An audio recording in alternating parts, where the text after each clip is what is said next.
네, 안녕하십니까. 이번 시간에는 취소 소송의 심리에 대해서 우리가 함께 살펴보도록 할 겁니다. 먼저 행정소송의 단계를 먼저 한번 생각을 해보시면요. 3단계로 이루어진다고 했습니다.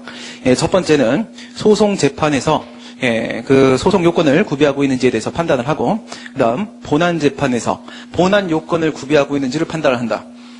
소송재판은 소송 요건이고 본안재판은 본안 요건이다. 굉장히 간단해 보이는데 그게 뭐냐? 이런 생각이 드실 수도 있습니다. 소송 요건이라는 것은 우리가 지금까지 앞에서 보신 대로 대상적격이나 원고적격, 피고적격, 협의의 소익, 행정심판 전치주의, 제소기간, 관할법원 등의 본안 전 요건을 말합니다. 이 같은 본안 전 요건을 구비하지 못한 경우에는 그 소송을 받아주지 않고 돌려보내게 되겠죠. 그럼 본안 요건은 뭘까요? 본안 요건이라는 것은 그 청구의 당부와 관련된 문제이기 때문에 취소 소송은 당해 처분이 위법하다라고 주장을 하는 것이란 말이죠. 따라서 처분 등의 위법성이 바로 본안 요건이 됩니다. 이렇게 소송재판과 본안재판, 그리고 마지막 3단계가 바로 법원의 판결이죠. 법원의 판결. 법원의 판결의 종류에는 소송재판에서의 소송 판결과 본안재판에서의 본안 판결, 이렇게 두 가지로 크게 나눠지고, 여기서의 소송 판결은 각하 판결을 말한다고 했습니다. 그리고 본안 판결이라는 것은 그 청구의 이유가 있다, 원고의 주장이 맞다라고 인정을 하게 되면 청구 인용 판결을 하게 되고, 만약에 원고의 주장이 틀렸다, 청구의 이유가 없다라고 하게 되면 청구 기각 판결, 원고 패소 판결을 하게 될 겁니다. 오늘 우리가 이야기하게 되는 이제 취소의 심리라는 것은 마지막 3단계인 법원의 판결을 제외한 부분입니다. 소송 심리와 관련된 전체적인 틀을 우리가 같이 보게 되겠습니다. 교재 로마자 1번 보시게 되면 소송 심리라고 되어 있는데요. 이 소송 심리는 방금 말씀드린 대로 소송 재판과 본안 재판까지 포함하는 겁니다. 밑에 보시면은 판결을 하기 위해서 그 기초가 되는 소송 자료를 수집하는 절차, 이것이 바로 소송 심리입니다. 그래서 소송 요건을 구비하고 있는지에 대한 자료를 수집할 수도 있고요. 또 처분 등의 위법성이 존재하는지에 대한 소송 자료를 수집할 수도 있을 것입니다. 원칙을 보시게 되면 당사자주의 원칙과 직권주의 원칙이 있습니다. 당사자주의라는 것은 그 소송에 대한 주도권을 소송 당사자에게 맡기는 것을 말하는데요. 물론 이제 원고 피고를 말하는 것이죠. 민사소송과 마찬가지로 행정소송도 원칙적으로는 당사자주의 원칙을 채택을 하고 있습니다. 옆에다가 써놓으시고요. 당사자주의라는 것은 우리가 광의의 변론주의라고도 합니다. 광의의 변론주의라고도 하는데, 당사자주의 이코로 무엇과 무엇을 말하느냐? 처분권주의와 변론주의 원칙을 말합니다. 처분권주의와 변론주의 원칙. 이 두 개를 합쳐서 우리가 광의의 변론주의라고도 하고요. 이렇게 보게 되면은 처분권주의까지도 이제 변론주의 안에 포함된다. 이렇게 볼 수도 있지만, 통상은 어떻게 보냐? 처분권주의와 변론주의는 구별해서 논의를 하게 됩니다. 직권주의라는 것은 소송 당사자가 아니라 법원에게 그 주도권을 맡기는 것을 말하는데요. 대표적으로는 소송재판에서의 대상적격, 원고적격 등의 소송 요건 구비 여부에 대한 심사. 이건 이제 법원의 직권에 맡겨지게 됩니다. 간단하게 생각을 하시게 되면요.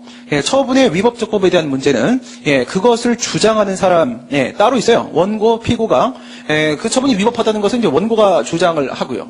또 처분이 위법하다고 할지라도 사정 판결을 해야 된다. 우리 행정소송법 제28조에 보게 되면 이제 사정 판결에 대한 규정을 두고 있는데요. 청구할 이유가 있는 거죠. 처분이 위법한 겁니다. 위법함에도 불구하고 기각 판결을 하자. 이게 이제 사정을 고려하여 예외적으로 기각 판결을 하는 건데, 이 같은 사정 판결의 필요성은 피고가 주장을 해야 됩니다. 그런데 소송 재판에 있어서는요, 대상적격이나 원고적격 이 같은 것들이 구비됐는가 그렇지 않는가에 대해서 원피고가 주장하지 않습니다. 만약에 소송 요건이 구비되지 않았다라고 하게 되면요, 법원은 그만큼 재판에 부담을 덜게 됩니다.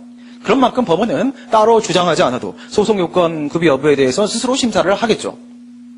그럼 이런 경우는 또 반대로 있을 수 있지 않겠는가? 어떤 경우죠? 피고행정청이 원고에게 협의의 소익이 인정되지 않는다, 이런 본안전 항변을 하게 되면 그거는 피고의 주장 책임의 문제가 되지 않겠는가? 이런 생각도 하실 수 있겠는데요. 본안전 항변이라고 하더라도 이런 피고의 주장은요, 이게 뭐 주장 책임의 문제가 아니라 법원으로 하여금 그 부분에 대해서 조금 더 신중하게 심사해 줄 것에 대한 직권 촉구에 지나지 않는다고 봅니다. 결론을 내리게 되면 소송재판에서 소송 요건에 대한 요건 심리는 법원의 직권 심사 사항입니다. 그래서 직권주의가 적용된다. 구분은 이제 소송재판에서의 요건심리와 본안재판에서의 본안심리를 합쳐서 우리가 소송심리라고 하고요. 로마자 2번 가도록 하겠습니다. 우리 도의식 책에도 내용 간단히 한번 보도록 할게요. 좌측 상단에 보시게 되면 취소의 심리, 이것을 우리가 합쳐서 소송심리라고 하는데, 그 심리 내용에 따라서 윗부분에 요건심리가 있고요, 아랫부분에 본안심리가 있습니다. 윗부분의 요건심리에는 청구의 적부 판단이라고 되어 있는데요. 청구라는 건 이제 소재기 생각하시면 되고, 적부라는 것은요, 적법성 및 부적법성 얘기하는 겁니다. 적법성과 부적법성. 조심하셔야 될 게, 본안에서 처분이라는 것은요, 위법적법에 대한 문제죠. 위법적법의 문제인데, 근데 소재기는요, 소재기는 적법, 부적법의 문제입니다. 적법, 부적법. 그래서 적부 판단을 하는 것이 바로 요건심의입니다. 본안 판단을 하기 전에, 본격적으로 그 처분이 위법한지를 판단하기 전에 이루어지는 것이기 때문에, 본안전 판단사항, 본안 판단의 전제사항이 될 것이고요. 취소의 적법성 여부에 대해서 심사를 하게 되는데, 만약에 아래에 있는 6가지 요건이죠. 대상 적격, 원고 적격, 협의의 수익, 피고 적격, 행정심판 전시지 제소기간. 이 같은 소송 요건을 구비하고 있는지에 대한 판단을 하게 되는데, 이 소송 요건을 너무 엄격하게 만약에 판단하게 되면 어떻게 될까요? 원고 적격을 매우 좁게 인정을 합니다. 처분의 범위도 매우 좁게 인정을 합니다. 협의의 수익도 예외사유 같은 거 인정하지 않고 처분의 효력만 소멸되면 바로 각하시켜버립니다. 이런 식으로 돼버리게 되면 국민의 재판 청구권 침해로 연결될 수가 있겠죠. 근데 우리 처분이라는 범위를 무한정 확대를 시킨다거나 아니면 우리 원고 적격에 배운 학설 중에서 어떤 학설이 있었어요? 적법성 보장설에 대한 학설이 있었죠. 그렇죠? 이런 식으로 개나 소나 다 소송을 제기할 수 있도록 하게 되면 법원의 재판 부담이 너무 가중될 겁니다. 결국 이 소송 요건에 대한 문제도 결국은 이익 형량에 대한 문제예요. 국민의 재판 청구권 보장과 법원의 재판 부담이라는 것 사이에 있어서 이익 형량을 통해서 조화와 균형을 달성하는 것이 핵심이겠습니다. 그럼에도 불구하고 만약 이 소송 요건 중에 하나라도 이건 다 적극적 요건입니다. 적극적 요건은 모든 요건을 구비해야 되거든요.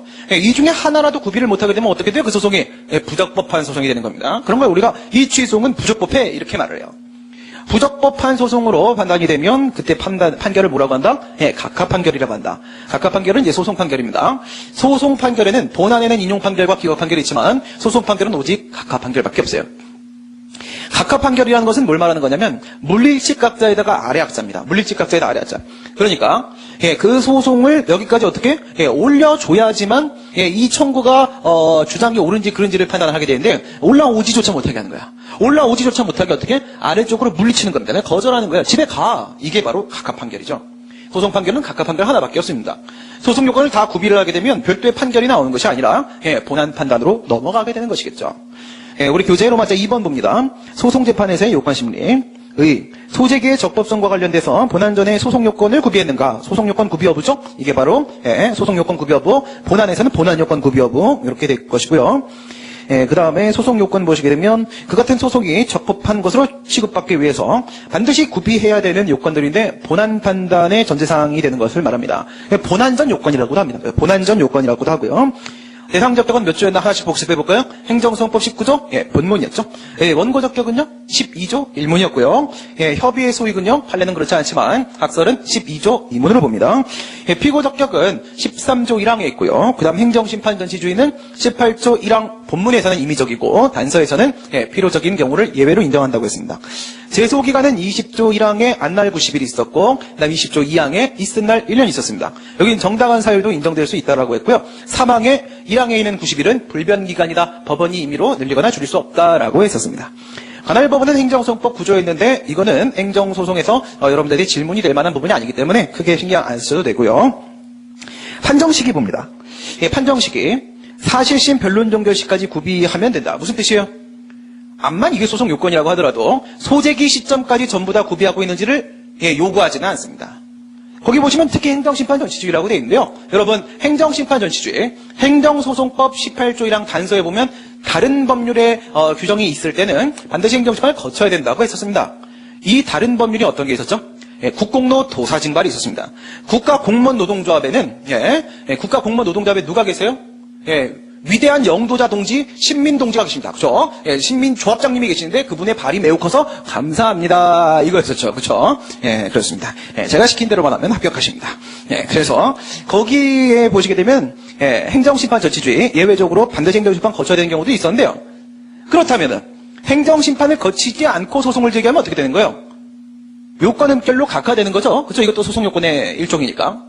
그러나 이런 국공노 도사징발의 상황이라고 하더라도 말이에요. 하더라도 행정심판 안 거쳐왔다고 해서 바로 각하시키는 건 아니라는 거예요. 소재기 시점에 행정심판 안 거쳐왔네. 그럼 바로 각하시키지 않아요. 어떤 경우가 있을 수 있어요? 여러분 행정심판 청구는 청구기간이 행정심판법 27조에 있습니다. 27조에 보게 되면 처분이 있음을 안날로부터 90일 이내에 심판 청구할 수 있도록 하고 있어요. 우리 제소기간은 어디 있었어요? 20조에 있었죠? 20조에 보면 처분이 있음을 안 날로부터 90일 이내에 소송을 제기하도록 하고 있습니다. 만약에 행정심판을 거쳐와야 하는 상황인데 안 거쳤습니다. 안 거쳤는데 그 소송을 제기한 시점이 처분이 있음을 안 날 50일 차라고 생각해 볼까요? 50일 차? 이럴 때 각하시키지 않는다는 거예요. 행정심판을 거치지는 않았지만 얘가 행정심판을 거칠 수 있는 기간이 아직 40일이 남아있지 않습니까? 이럴 때 각하시키지 않습니다. 소제기 시점이 기준이 아니다라는 걸 조심하시고, 그래서 이제 사실심 변론 종결시 2심까지 우리가 인정을 한다고 보는 겁니다. 그러나 어떻게 판단한다고 했어요? 그 40일이 지났음에도 불구하고 소송을 각하시키지 않고 계속시키고 있습니다. 유지하고 있어요. 유지하고 있는데 끝내 안날부터 90일이 지나고 말았습니다. 그럼 이럴 때 어떻게 돼요? 더 시간을 줘봐야 얘가 심판 전치주의라는 요건을 구비할 수가 없죠. 시간을 줘봐야 소용이 없어요. 이럴 때는 각하시킨다 이겁니다. 그래서 소제기 시점이 아니라는 걸 좀 조심을 해주실 필요가 있겠네요. 그 다음 4번에 있는 소송 판결을 보시게 되면 거기 보시는 대로 각하 판결의 각하가 바로 물릴치각자예요. 물릴치각자. 이게 다리 각자가 아닙니다. 허벅지 각자가 아니고 물릴치각자입니다. 그래서 아래로 물리쳐버린다. 가지고 올라와야 판단을 해주는데 가지고 올라오지 못하게 하는 거예요. 청구를. 취소용이 소송 요건을 구비하지 못하면 부적법해서 각하시켜버린다. 이것은 본안 심리를 배척이 아닙니다. 거절하는 거야. 배척은 기각 판결이고 본안 판결입니다. 이거는 각하 판결은 소송 판결이고 거절하는 것입니다. 그 다음 양가로 2번으로 가시게 되면 조화 균형이 있는데 말씀드린 바와 같이 이 소송 요건을 너무나 엄격하게 요구를 하게 되면 어떻게 돼요? 전부 각하되고요. 전부 각하돼 버리게 되면 국민의 재판 청구권 침해 연결될 수 있습니다. 그러나 너무 또 느슨하게 완화시키는 것도 문제가 된다는 것이죠. 심리 원칙은 맨 처음에 말씀드렸네요. 그렇죠? 여기에는 당사자주의가 적용되는 것이 아니라 뭐가 적용된다? 직권주의가 적용된다. 법원의 직권심사사항입니다. 여러분들 반대로 입장 바꿔 생각하세요. 여러분 법관이라고 생각하세요. 여러분이 법관이면요, 주장하지 않아도 열심히 판단할 겁니다. 그렇죠? 아싸, 대상적격 깨졌네. 돌려보내고. 그럼 어떻게 돼요? 퇴근을 일찍 할 수 있습니다. 그렇죠? 그러니까 따로 주장할 필요가 없습니다. 당사자의 주장이 필요가 없고요. 로마자 3번의 본안심리 가도록 하겠습니다. 본안심리. 본안심리 가기 전에 도의식 체계도에 있는 본안심리 간단히 보고 또 교재로 넘어가겠습니다. 본안심리는 이제 본안재판에서 하는 소송심리를 본안심리라고 한다고 했고요. 요건심리는 소송의 적부에 대한 판단이고, 본안심리는 그 소송의 당부에 대한 판단이죠. 당부 판단. 요건심리는 소송 요건 구비 여부를 판단하고, 본안심리는 본안 요건 구비 여부를 판단을 하는 거라고 했습니다. 여기 이제 본안 요건 제가 맨 처음에 뭐라 말씀드렸냐면, 그 처분 등의 위법성이라고 했어요. 이거 조심하셔야 됩니다. 그렇죠? 뭘 조심하셔야 돼요?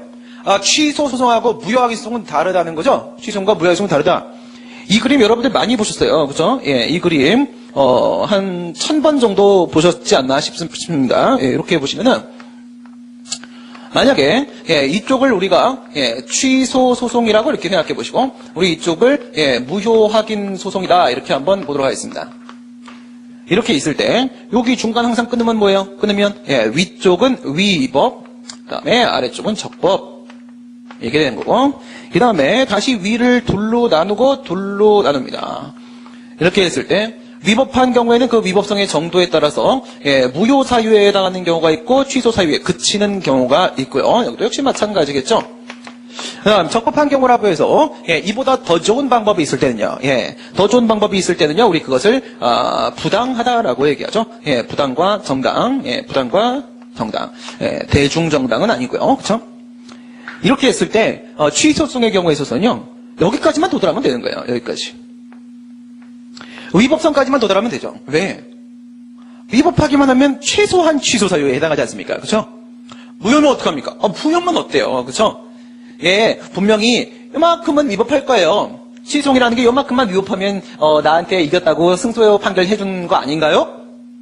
근데 법관이 판단해 보니까 야, 너는 이만큼이라고 했는데 판단해 보니까 이만큼 위법해. 그게 너의 주장이 틀렸어. 이렇게 얘기하나요? 아니죠. 야, 네가 얘기한 것보다 목적을 초과달성했다. 이러죠. 취소 사유라고 주장을 해 취소를 제기했지만 무효 사유에 해당하는 경우에는요. 초과달성입니다. 초과달성. 이럴 땐 당연히 인용 판결을 합니다. 이런 걸 우리가 무효 선언적 의미의 취소 판결이라고 하죠. 하지만 무효 확인 소송의 경우에 있어서는 그렇지 않죠. 무효 확인 소송의 경우에 있어서는 위법한 것만으로는 부족하고요. 그것이 위법해도 중대하고도 명백하여 너무 위법해야지만 그것이 무효가 되는 겁니다. 그렇죠? 이거는 무효인 경우에만 인용 판결이 가능합니다. 지금 우리가 보는 건 바로 뭐예요? 여기를 말하는 거죠. 취소 소송은 그 위법성의 정도가 취소 사유냐 무효 사유냐라는 것까지는 판단하지 않는다. 뭐만 판단한다? 위법한지 적법한지만 판단한다. 위법하면 그것으로 족한 것이다 이거예요. 그게 보단 요건이 무효 취소 X라고 되어 있는데 위법성의 정도에 대한 판단은 하지 않고 죄송합니다. 위법성의 맞죠? 위법성의 정도에 대한 판단하지 않고 위법성 여부만 판단한다는 것이죠. 심리 범위 보도록 합니다. 불고불리 원칙 이렇게 되는데 불고불리 원칙은 뭡니까? 두드리지 아니면 신문고를 두드리라. 두드리지 않으면 심리하지 않는다. 불고불리 원칙이죠. 이건 이제 처분권주의의 다른 이름입니다. 큰 차이는 없고요. 이건 이제 형사소송에서 검사의 공소 제기가 없으면 재판하지 않는다. 이것이 우리 행정소송에도 그대로 적용된다라는 말이에요. 근데 이제 이건 처분권주의에서 우리가 논의를 하게 될 거예요. 뭐 그 내용을 우리가 살펴본다면 청구가 없으면 심리 재판하지 않고 청구가 있어야만 심리 재판을 하며 그런데 이것이 세모예요. 그다음 밑으로 와서 살펴내려 보시게 되면 청구한 사실의 범위를 벗어난 부분은 심리 재판하지 않고 청구의 사실의 범위 내에서만 심리 재판을 한다. 이것이 바로 불고불리 원칙이다. 이건 여기서 여러분들 지금 들으신 것으로 그냥 잊어버리셔도 됩니다. 처분권주의에서 따로 논의를 할 거예요. 그다음 법률 문제와 사실 문제를 보도록 합니다. 법률 문제라는 건 뭘 말하는 거예요? 법률 문제라는 거. 여러분 1심과 2심은 사실심이면서 또한 법률심입니다. 법률심이면서 사실심입니다. 하지만 대법원 3심, 상고심은 뭐예요? 법률적 판단만 합니다. 법률 문제만 판단을 한다는 거예요. 그죠? 그럼 그게 무슨 차이가 있을까요? 법률심과 사실심을 여러분들이 구별을 해내시면 돼요. 법률 문제라는 것은요, 법리적 판단만 한다는 거예요. 법리적 판단만. 즉, 그 처분이 위법한지 적법한지에 대한 판단이 바로 법률 문제에 대한 판단입니다. 그 사실 문제는 뭐예요? 사실 문제는 그 같은 요건 사실이 존재하는가에 대한 판단을 말하는 것이죠.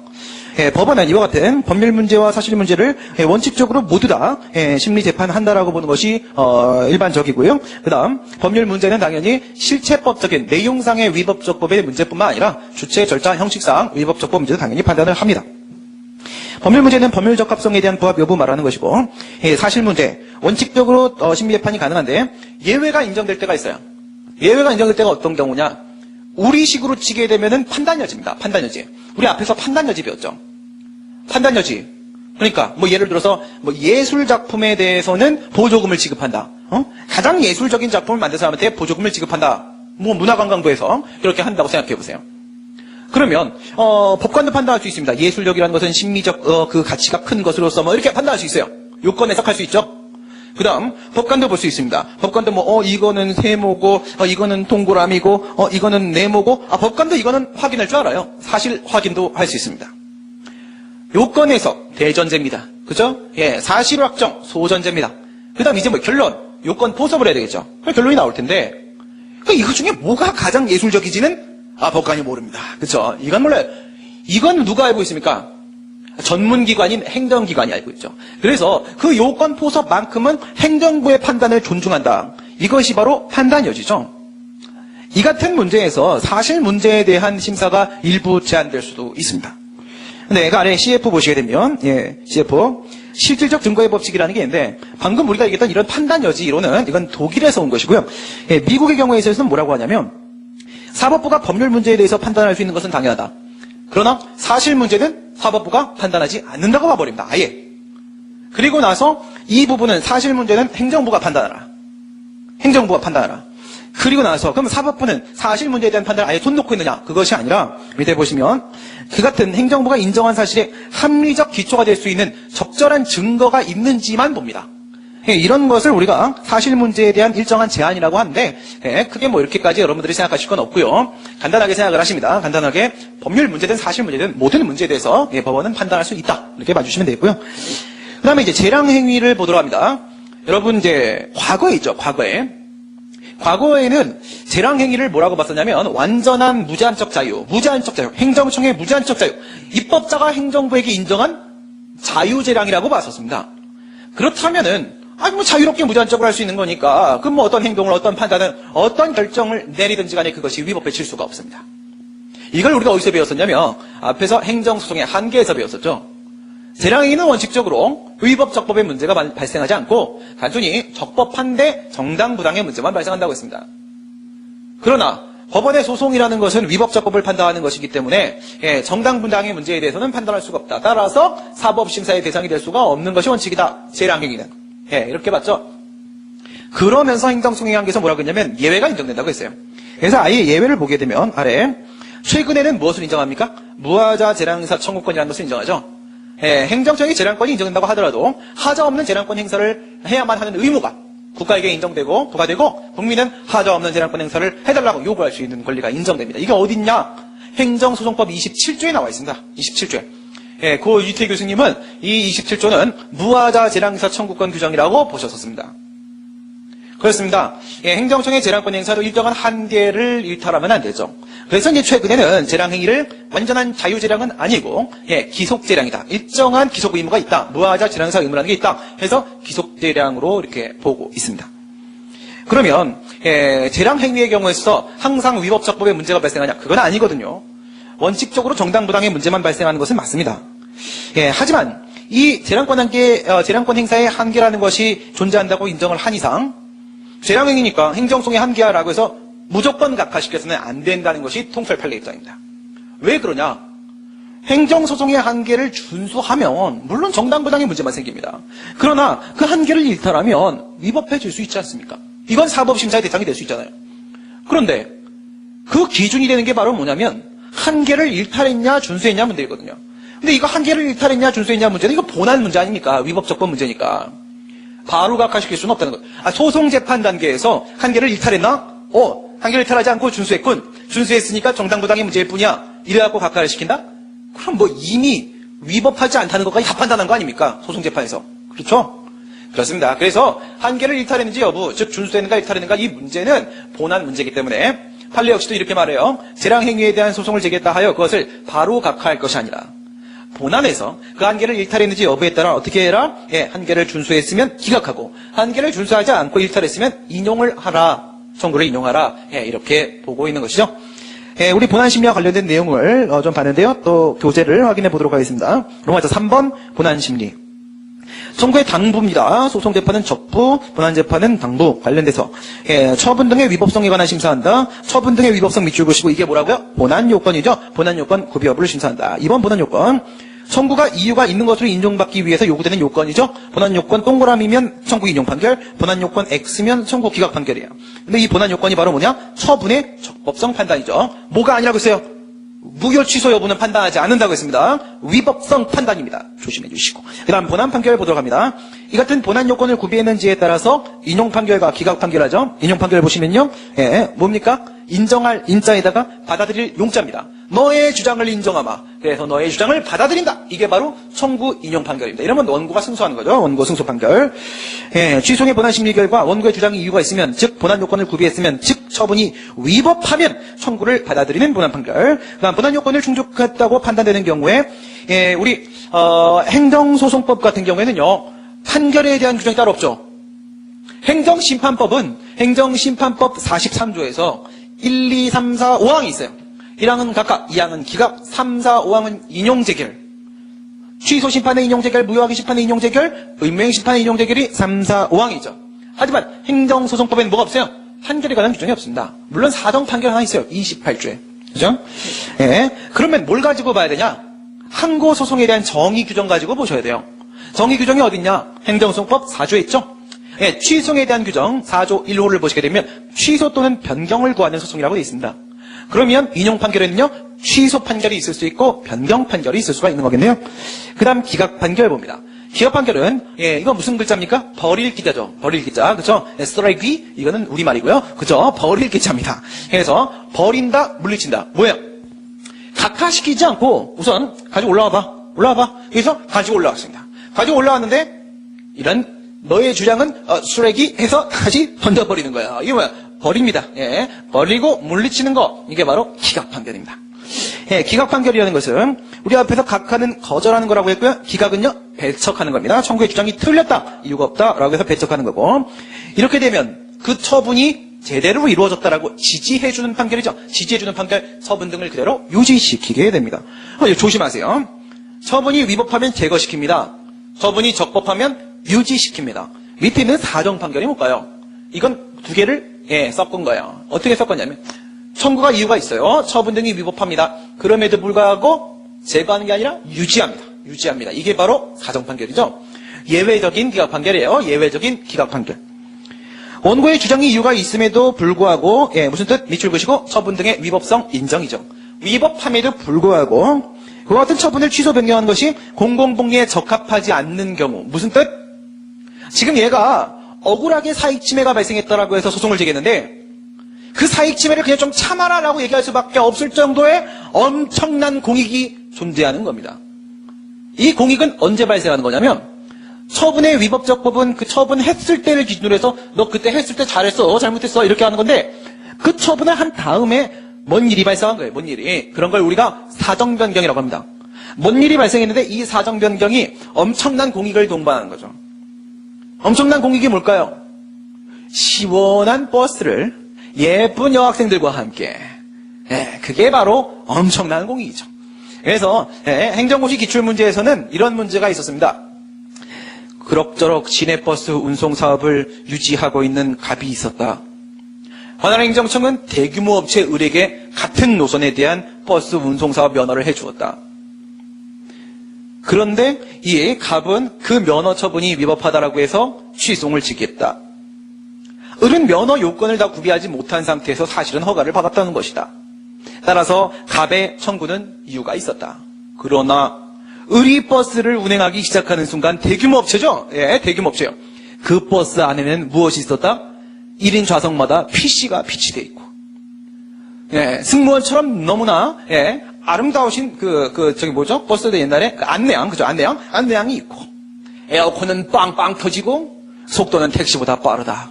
가끔 이 버스는 공중부양하여 나르기까지 한다. 가격은 똑같다.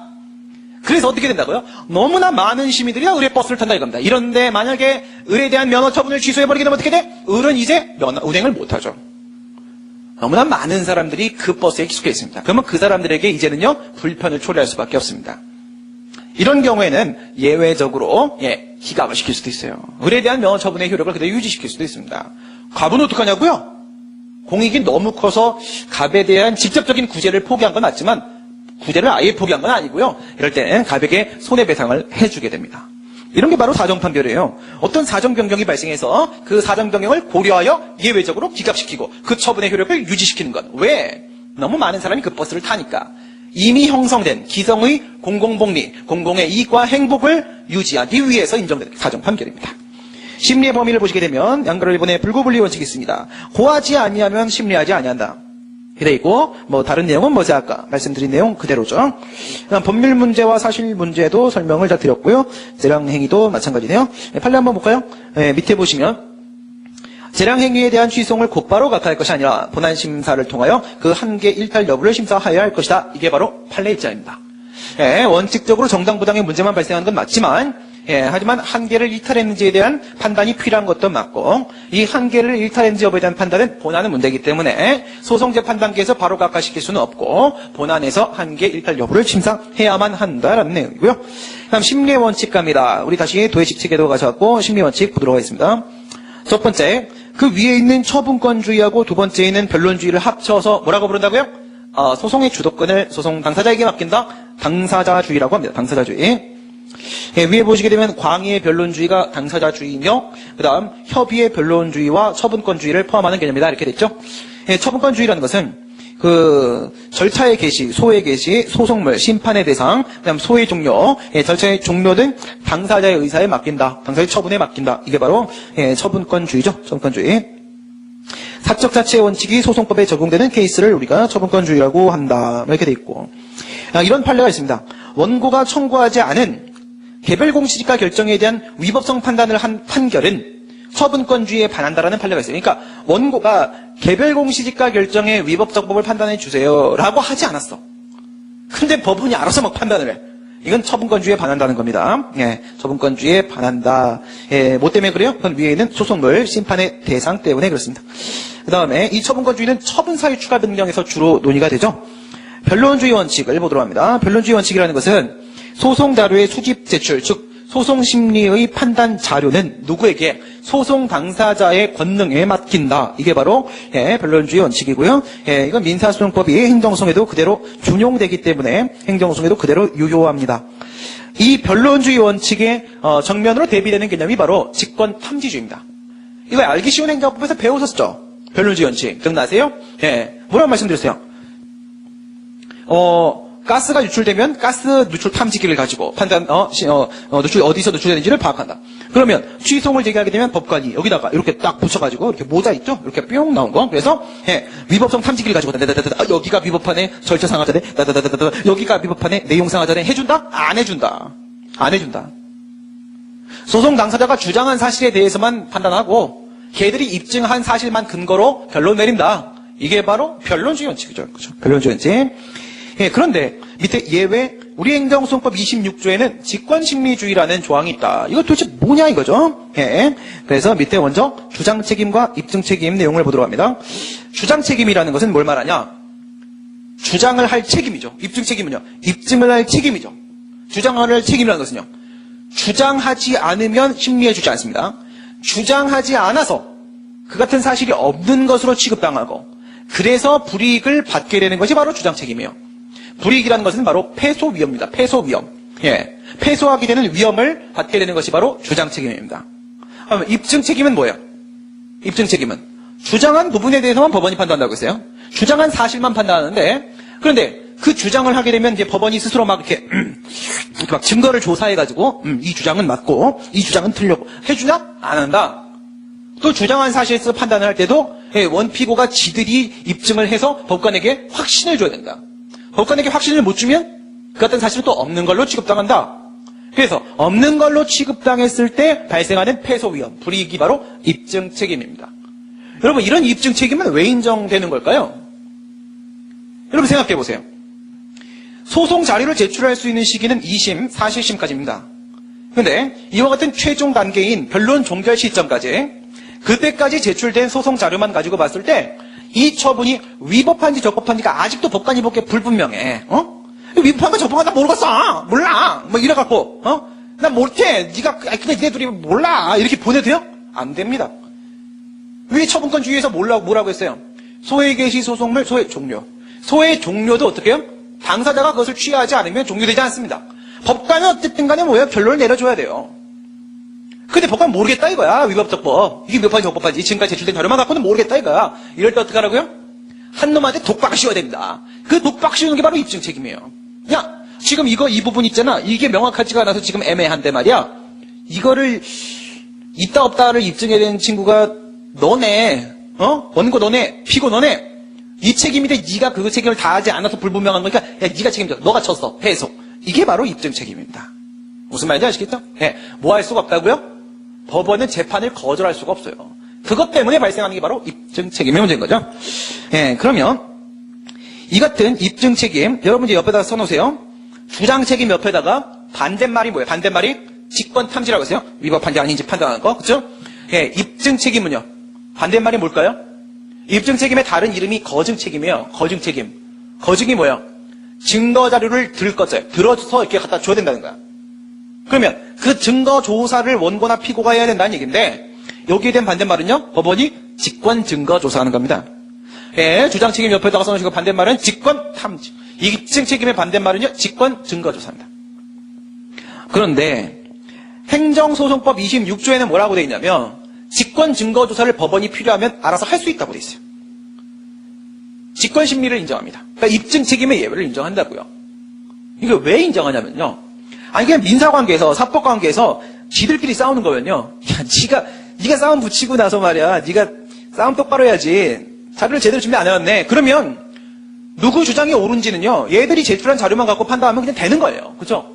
근데 공법관계에서 행정소송은 그 소의 대상이 되는 행위가 행정 목적으로 행해진 공익 목적으로 행해진 행위라는 겁니다.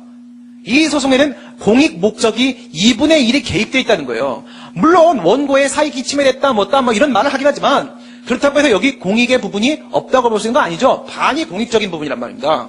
그러니까 이 처분이 제대로 행해진 것인지 아닌지 그 실체적 진실을 명명백백히 밝혀야 될 필요가 더 크다는 거예요. 그래서 법원은 원피고가 어때서 얼빵해서 둘 다 얼빵해. 얼빵해가지고 얘는 얼빵해서 사익침해 당한 거고 얘는 얼빵해서 위법한 행위를 한 거예요. 얘들이 얼빵해갖고 결론이 안 나오면 어떻게 된다? 이 답답한 인간들아, 내가 증거 조사해서 내가 결론 내려줄게. 이렇게 할 수 있다 이겁니다. 입증 책임의 예외를 인정합니다. 행정소송에서. 그런데 행정소송법 26조에 보게 되면요. 주장하지 않은 사실에 대해서 도라는 표현이 나와요. 도가 얼마나 중요한지 아시죠? 도레미파 솔라시 도 앞에도 도 끝에도 도 얼마나 중요해 두 번이나 나오잖아요. 그렇죠? 도라는 보조사가 나와요. 보조사가. 그 말씀은 뭐예요?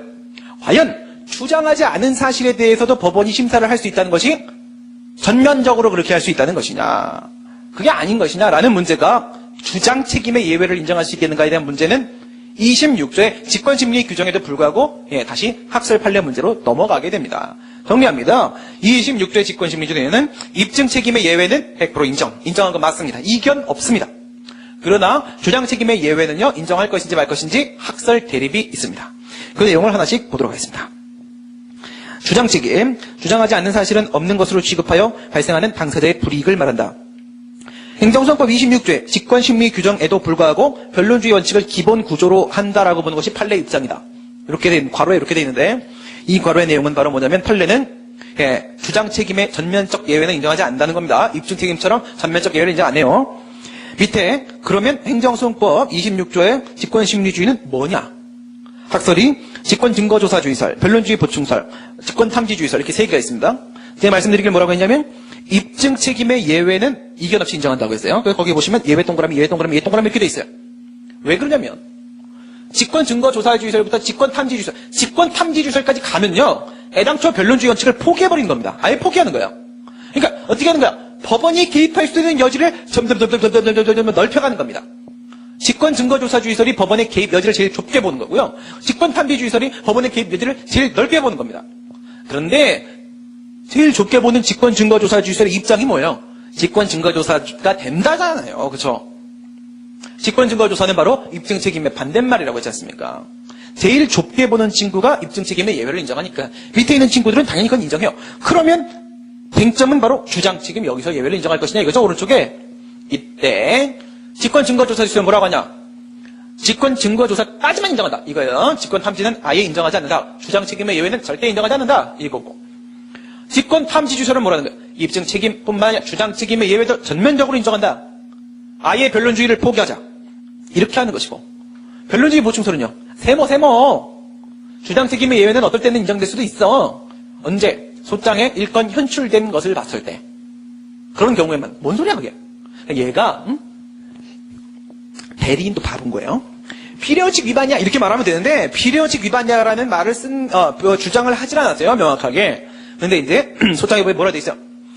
전 진짜 불쌍하고요, 노모랑 처자가 1578명인데요 어렸을 때부터 저는 좀 이상하죠? 노모랑 처자가 1578명인데 전 보육원에서 컸고요, 뭔가 이상하지만 되게 불쌍하죠? 막 이런 게 써 있는 거예요. 그 말은 뭐야? 비례원칙 위반이란 말이에요. 그렇죠? 비례원칙 위반을 주장하지 않아도 이럴 땐 법원이 비례원칙 위반 여부를 심사한다는 겁니다. 일부 인정할 수 있다. 이게 바로 통찰 판례 입장입니다. 다음 입증 책임 보도록 하겠습니다. 입증 책임이라는 것은 어떠한 요건 사실의 진위나 존부가 불명하여, 즉 입증이 되지 않아요. 즉 법관에게 100% 확신을 주지 못해서 그 사실이 없는 것으로 취급당해서 발생하는 불이익입니다. 이게 바로 입증 책임이에요. 그러면 이 분배, 이 의 부분은 사실 이제 객관적 입증 책임이고, 분배는 그럼 그 입증 책임을 누구에게 귀속시킬 것인가? 주관적 입증 책임의 문제인데, 학설이 세 개가 있어요. 원고 책임설, 피고 책임설, 일반 원칙설. 이건 민사소송과 똑같이 보자는 거예요. 변론주의 죄송합니다. 법률 요건 분류설. 방금 변론주의 보충하다 입에 팼네요. 법률 요건 분류설. 이렇게 세 개가 있습니다. 원고 책임설은요, 우리 앞에서 이런 거 배웠죠? 공정력에 대해서 통찰 판례는 유효성 추정의 힘으로 보죠. 유효성 추정의 힘으로 보게 되면 어떻게 돼요? 행정행위 하자가 있다고 할지라도 그것이 너무 위법해서 당연 무효가 아닌 한 유효한 것으로 인정한다. 위법 유효한 것으로 통용시킨다 했죠. 근데 거기 보시면 전통적 견해로서 적법성 추정설이라는 게 있었습니다. 그게 뭐죠? 행정행위 하자가 있다고 할지라도 그것이 너무 위법하지 않은 한 적법한 것으로 본다. 이게 바로 적법성 추정설이죠. 이와 같은 적법성 추정설에 따르게 되면 행정행위는 공정력이라는 것이 있기 때문에 원칙은 적법한 게 돼버리는 거예요. 당연 무효가 아니면 적법한 것으로 우선 추정해버리는 겁니다. 그럼 반대로 그것이 위법하다는 것은 누가 입증해야 돼요? 원고가 입증해야 된다. 이런 말이에요. 피고 책임설은 뭐냐? 법치행정의 원칙상 법에 위반되지 않고 적법하게 행위를 해야 될 의무를 행정청이 부과받게 된다. 따라서 그 같은 처분이 적법하다는 적법성 보장은 누가 해야 된다? 적법성 보장은 피고가 해야 된다. 그러니까 자신이 한 행동이 제대로 한 것이다. 적법하다는 것을 자기가 입증해야 된다. 피고 책임설입니다. 법률요건 분리설은요. 자기한테 유리한 거 자기가 입증해. 이겁니다. 이렇게만 말해도 뭐가 가장 타당하지 느낌이 오시죠? 네. 법률요건 분리설, 이게 바로 동설 판례 입장입니다. 뭐 구술심리주의, 공개심리주의, 직접심리주의, 행정심판 기록 제출 명령은 별로 중요하지 않아요. 그러니까 행정심판의 경우에 있어서는요. 서면심리주의가 원칙이에요. 왜요? 행정심판은 신속한 권리구제가 됩니다. 60일 만에 끝납니다. 그러려면요. 저 애들 불러가지고 야 너 주장해봐. 너도 주장해봐. 뭐 이렇게 이러고 있을 시간이 없습니다. 제출된 서면을 중심으로 판단을 합니다. 예외적으로 구술심리를 적용시킬 수 있습니다. 하지만 소송은요, 구술심리가 원칙이라는 거죠. 그렇죠? 왜 이게 좀 더 빠를 수도 있어요. 밑에 있는 직접심리주의랑 연결해서 여러분들 생각을 해보시기 바랍니다. 얘가 이렇게 주장을 했는데 너 답변서 내놔봐. 답변서 제출하니까 얘는 이렇게 얘기하는데 너 다시 주장해봐. 이러고 있느니 불러다 놓고 내 앞에서 게임 끝내. 이게 더 빠를 수 있습니다. 그렇죠? 그다음 공개심리주의. 행정소송도 당연히 일반인의 방청을 허용합니다. 행정심판은요. 비공개 심리주의 원칙이죠. 차이가 조금 많이 있네요. 행정심판에 기록 제출을 하라고 명령을 할 수도 있습니다. 이거는 이제 그 행정심판이 어떻게 이루어졌는지 법원이 판단을 하고 참고를 하기 위한 것들인데, 이런 게 있다고 여러분들 생각해 주시면 되겠고요. 그러면 내용이 이제 전반적으로 다 도의식 체계를 봤으니까 교재 가지고 깔끔하게 정리를 해보도록 하겠습니다. 어디까지 봤냐면 5번입니다. 5번의 심리원칙, 처분권주의. 심판의 개시, 소의 개시, 심판의 종료, 소송의 종료, 소송물, 심판의 대상은 당사자의 의사에 맡긴다, 원고의 처분에 맡긴다, 처분권주의. 여기 이제 법원이 재판을 거절할 수 없다는 뭐였어요? 소송의 종료, 이거죠. 다음 이제 변론주의 원칙입니다. 변론주의 원칙. 변론주의 원칙은 뭐랑 함께? 처분권주의 위에 있는 거랑 함께 당사자주의를 구성한다고 했었고요. 다음 변론주의 원칙에 반대되는 개념이 직권탐지주의라고 했습니다. 변론주의는 재판의 기초가 된다? 처분의 위법적법을 판단하는 기초가 되는 그 소송 자료는 소송 당사자의 권능과 책임으로 한다는 것은요. 지가 그 같은 자료를 조사해서 제출하지 못하면 안 된다는 얘기죠. 직권탐지주의라는 것은요. 법원이 그 처분의 위법적법 판단에 있어서의 중요한 사실입니다. 중요한 사실에 대해서 주장하지 않아도 주장 유무와 관계없이 직접 찾아서 재판한다. 이게 바로 탐지, 직권탐지주의입니다. 주장책임, 주장하지 않아서 그 같은 사실이 없는 것으로 취급받아서 발생하는 일방의 패소 위험입니다. 그죠? 자기가 주장해야 될 것을 주장하지 않으면 지가 패소하는 거죠. 행정소송법 26조. 26조에는 직권심리주의에 대한 규정이 있긴 합니다만 판례가 뭐라고 했어요? 그래도 변론주의 원칙이 기본 구조라고 했습니다. 왜 이런 말이 나와요? 아까 우리 도의식에 대해서 뭐라고 했어요? 판례는 변론주의 보충설이라고 했습니다. 변론주의 보충설. 변론주의를 포기하는 건 아닙니다. 직권탐지주의를 채택하는 게 아니라고 했어요. 판례는 변론주의 보충설. 변론주의를 기본 구조로 하면서 예외적으로 주장하지 않은 사실에 대한 법원의 개입을 일부 인정할 수도 있다는 거예요. 그 다음 입증 책임을 보시게 되면 이것은 우리 최종 단계인 사실심의 변론 종결 단계까지 제출된 소송 자료 가지고 끝내 불분명한 문제가 있을 때 위법적법을 판단하기 곤란할 때 그럴 때 어떻게 한다고요? 한쪽의 책임을 물어서 그쪽을 패소시킨다. 이것 때문에 발생하는 문제가 입증 책임이다. 증명을 요하는 부분이 있는데 그 같은 사실의 존분할 진위에 대해서 끝내 그것이 불분명한 경우에 한쪽의 일방의 패소 위험, 이게 바로 입증 책임이다. 그다음 밑에 주관적 입증 책임으로서의 입증 책임의 분배. 행정소송법에 이 같은 입증 책임에 대한 명문의 규정이 있으면 그냥 그걸 따르겠는데 그런 게 없다. 그래서 또 학설 판례 문제가 생긴다. 원고 책임설, 피고 책임설, 법률요건 분리설, 학설 대립이 있었고요. 그 다음에 판례 봅니다. 행정소송에서의 입증 책임은 당사자 간의 분배 밑줄 게임 끝. 그죠? 한쪽에다가 독박을 씌우는 거 아니라고 했습니다. 원고에게 피고에게 분배시킨다고 했습니다. 처분의 적법 사유에 대한 입증은 피고가 한다. 그러니까 이 권한 발생 요건 사실이 존재해서 내가 그 권한을 행사한 겁니다. 이건 피고가 입증해야 되고. 그 다음 처분의 위법 사유에 대해서는 원고가 입증한다. 이건 뭐야? 이런 권한 장애 요건 사실이 존재했음에도 불구하고 제가 위법하게 권한 행사했습니다. 이런 건 원고가 자기한테 유리하니까 자기가 입증하는 게 맞다 이거죠. 변론주의 법률 요건 분리설의 입장입니다. 원고 책임설은요. 적법성 추정설, 공정력에 대한 적법성 추정설에 근거를 두고 있는데 유효성 추정설이 맞다라고 했죠. 이건 앞에서 우리가 배운 바 그대로입니다. 아니 너무 위협하지 않다라고 해서 적법한 것으로 봐버리게 되면 이거는 법치행정연칙의 정면에 반할 수밖에 없어요. 피고 책임설. 무조건 피고한테 다 입증하라고 하게 되면요. 이건요. 무기대등의 원칙에 반할 수밖에 없습니다. 공평의 원칙에 반할 수밖에 없겠죠. 그렇죠? 그래서 이것도 조금 너무 과도합니다. 소송요건 원고가 처분의 근거는 피고가 제대로 법적 근거 있다 이거죠. 그 다음에 절차 요건을 전부 다 구비했다는 것도 피고가 그런데 재량의 일탈 남용 사유는 원고가 입증한다. 이게 왜 그러죠? 이건 아까 처음 말씀드린 얘기예요. 재량행위는 원칙적으로 정당 부당의 문제만 발생하니까 재량행위는 원칙적으로 적법합니다. 다시요. 재량행위는 원칙적으로 정당 부당의 문제만 발생하니까 적법합니다. 그렇다면 예외적으로 재량권의 한계를 일탈했는지는 이거는 원고가 입증할 수밖에 없어요. 이런 판례도 있습니다. 근데 그 판례가 뭐냐면 이런 식이에요. 공유수면 매립 한국전력공사 한전이 부산해양항만청장한테 공유수면 매립 면허를 신청을 했습니다. 근데 이 공유수면 매립 면허를 해주면서 그에 따른 사용료를 산출액 전액 7천만 원을 부과를 했어요. 근데 이제 당시 공유수면 관리법이라는 법률이 있었는데 지금 이제 통합돼서 매립법이랑 통합이 돼 있긴 합니다만 어쨌든 공유수면 관리법이라는 법이 있는데 거기 뭐라고 돼 있냐면 비영리 사업으로서 공익 목적으로 행해지는 사업의 경우에 있어서는 그 점용료의 산출액의 2분의 1까지 감경할 수 있다라고 돼 있습니다. 그러니까 한국전력공사가 이래 말하는 거죠. 아니 2분의 1로 줄여줄 수 있다라고 되는데 왜 2분의 1을 줄이지 않았습니까? 전액 산출액 전액을 나에게 부과하는 것은 위법합니다. 재량의 하자가 있지 않습니까? 이렇게 했어요. 그랬더니 법원이 뭐라고 했을까요? 이것은 필요적 감액 규정이 아니다. 임의적인 규정이다. 따라서 이 같은 재량권의 한계 일탈이 있다는 사실, 재량의 하자가 있었다는 사실은 원고 네가 입증을 해야 되나 너가 입증하지 못했기 때문에 기각한다. 이런 판례가 있습니다. 재량의 하자는요, 재량의는 원칙적으로 적법입니다. 그러니까 원고가 입증을 해야 되는 것이고요. 과세 요건 옆에다 써놓으시고요. 권한 발생 요건 사실이죠. 과세 처분이라는 권한 행사를 하는 데 있어서 필요한 요건이니까 권한 발생 요건 사실이고요. 비과세 요건은요. 과세 처분이라는 권한 행사에 있어서 제한 요건이죠. 권한 장애 요건 사실이라고 써주시면 됩니다. 권한 장애 요건 사실. 권한 발생 요건 사실은 피고가, 그 다음에 권한 장애 요건 사실은 원고가 입증하는 겁니다. 그 다음에 맨 왼쪽에 있는 소송 요건 원고, 여기는 옆에다가 여러분들 새만금 판례라고 써놓으시고요. 가로 열고 원고 적격이라고 냈어요. 원고 적격. 아까 그랬어요. 소송 요건은 법원의 직권 심사 사항이라고 했죠. 주장 책임, 입증 책임에 문제가 생기지 않는다고 했습니다. 그럼에도 불구하고 새만금 판례에서 우리 이런 거 배웠습니다. 그 같은 처분이 있기 전과 후를 비교했을 때 수인할 수 없는 정도의 환경상 이익 침해 또는 침해 우려가 있음을 입증할 수 있을 때는 예외적으로 원고 적격이 인정될 수도 있다.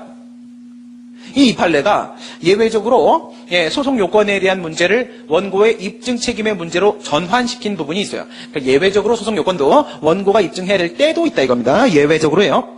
직권심리주의 보도록 합니다.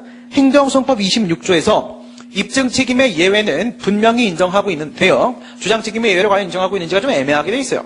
그래서 과연 주장 책임의 예외를 인정할 수 있겠는가? 같은 문제가 있는데 판례 보도록 합니다. 그건 아까 설명을 드렸고요. 행정소송에 있어서의 직권심리주의란 법원이 아무 제한 없이 당사자가 주장하지 않은 사실까지 판단할 수 있는 것은 아니고, 즉 직권탐지주의를 인정하는 것은 아니고, 즉 변론주의를 포기하는 것은 아니고, 일건 기록에 현출되어 있는 사항에 관해서만 예외적으로 직권으로 증거조사를 하고 이를 기초로 판단할 수도 있다는 것이다. 무슨 말이에요? 주장 책임의 예외를 전면 부정한 것도 아니고 전면 긍정한 것도 아니니까 이게 바로 변론주의 보충설인 거죠. 다음 페이지. 그럼 무엇이 타당하는가? 물론 직권 탐지주의, 이것은 이제 직권 심리주의를 인정한 우리 그 입법 취지를 고려한다면 주장 책임의 예외를 전면 부정하는 것은 옳지 않습니다. 행정소송의 그 성질상.